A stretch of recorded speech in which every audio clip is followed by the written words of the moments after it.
আমাদেরকে x square plus one equal to root two x দেওয়া আছে। বের করতে বলছে x cube plus one by x কিউবের মান কোনটি। এখানে চারটা অপশান দেওয়া আছে। একইভাবে আমরা এক্স প্লাস ওয়ান বাই এক্সের মান বের করে নেব।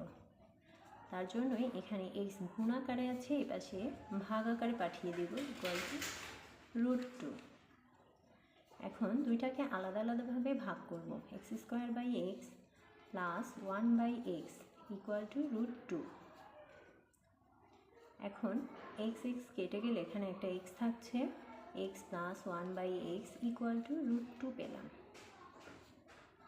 প্রদত্ত রাশি আমাদের x cube plus one by x cube. এখন প্রদত্ত রাশির মান এ কিউব প্লাস বি কিউবের মান আমরা বের করব। আমরা জানি A cube plus B cube এর সূত্র A plus B whole cube minus three A B into A plus B.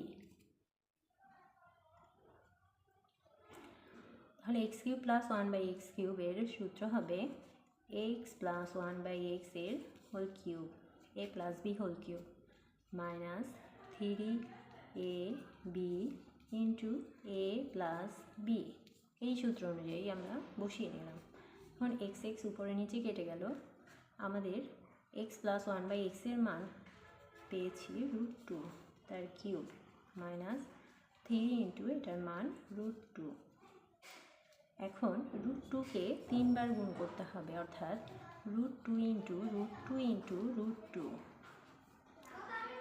দুইটা রুট টু মিলে হয় রুট টু স্কোয়ার, আরেকটা রুট টু। তাহলে স্কোয়ার রুট কেটে গিয়ে এখানে হচ্ছে টু রুট টু। এখানে পাচ্ছি two root two minus three root two. এখন দুইটা থেকে তিনটা রুট টু থেকে দুইটা রুট টু চলে গেলে, যেহেতু দুইটা দুই রকম চিহ্ন, সেহেতু বিয়োগ হবে। একটা রুট টু থাকে এবং সেটার বড়টা চিহ্নই বসে মাইনাস। তাহলে আমাদের আনসারটা হচ্ছে ক মাইনাস রুট টু।